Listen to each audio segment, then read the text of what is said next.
Marking a year, October 7th, since a deadly surprise attack by Hamas militants on Israel. People gathering at the site of the Nova Music Festival where hundreds were killed and many others were taken hostage on this day last year. Israelis flocking to ceremonies, cemeteries, and other memorials around that country, remembering the 1,200 victims killed in the attack, dozens of hostages still in captivity today, and also the remembering soldiers killed in the battle. And the attacks on October 7th last year, igniting wars on two fronts. Proposed long-time ceasefire deals have not gone anywhere. Thanks for joining us at 5. I'm Gulston Dart. I'm Lisa Gonzalez. Hamas marked the one-year point by firing a barrage of rockets into Tel Aviv. And in Lebanon, Hezbollah vowed to continue firing rockets at northern Israel in support of Hamas, despite recent losses. Launches were seen today in Tel Aviv, and that's the video that you see right there. Now, today, the Israeli military is saying it will soon launch operations on Lebanon's southern coast, telling people there to stay off the beaches. Now, Hamas has killed 1,200 people in Israel last year, and they took 250 people hostage. That was last October 7th. About 100 hostages have not been returned. A third are believed to be dead. In Gaza, more than 41,000 Palestinians have been killed, and huge areas in the Strip have been destroyed. Israeli strikes in Lebanon have killed at least 1,400 people. Sacramento families are among those gathering for the somber remembrances of the hostages captured. And one Sacramento man lost his cousin in the attack and will be at a candlelight vigil tonight at the state capitol. KCRA 3's Michelle Bandur is there right now. So, Michelle, you spoke with Ryan Passah last year after the attack and again today. So talk about how he's doing now. Well, Gulston, Ryan Passah, he's really trying to cope with what happened to his cousin and hold on to those memories of his cousin that he just dearly loved. Just like many other families, you can see here as they're getting ready for the candlelight vigil, there are photos of the hostages hanging here at the candlelight vigil. You can see "Bring him home now," "Bring her home."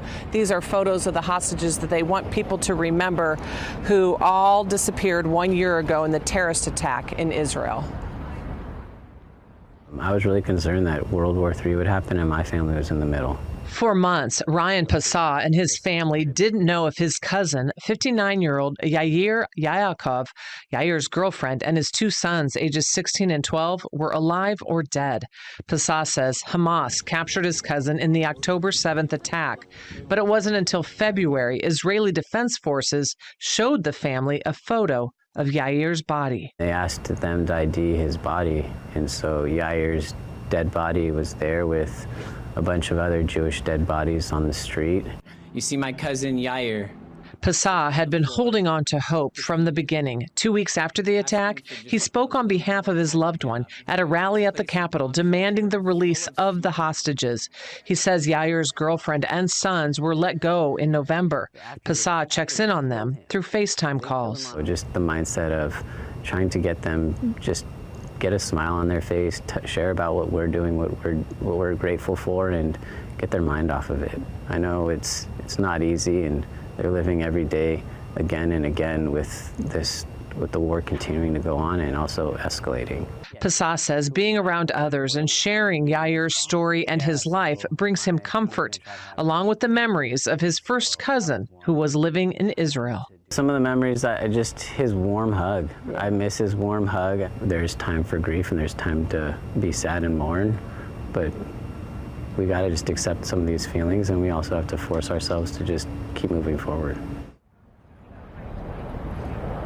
Yeah, very difficult for many families to move forward. Again, the photos hanging here of hostages still being held there by Hamas. Now, Passah says that his cousin loved music and dance. That really brought him joy, and he also loved sharing that with all of his siblings and taught them the joys that he loved. So that candlelight vigil here at the west steps of the Capitol will begin at 6 p.m. People are starting to arrive here. Reporting live, Michelle Bandur, KCRA 3 News. Hi, Michelle, thank you. Also, there are other vigils scheduled for tonight. Sacramento Area Peace Action is hosting one from 6 to 8. That'll be at Cesar Chavez Plaza. And the Sacramento Regional Coalition for Palestinian Rights will be placing candles at a Palestinian flag mural that's at 10th and J Streets.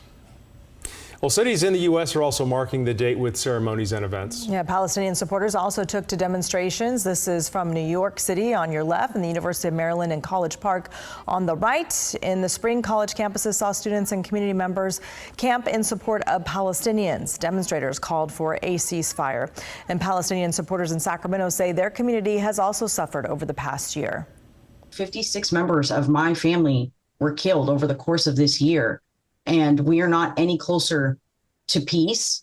If anything, it's advancing. And I don't believe that we are going to bomb our way to peace. I think we all suffer when we keep sending weapons over there and we are not taking care of our matters here.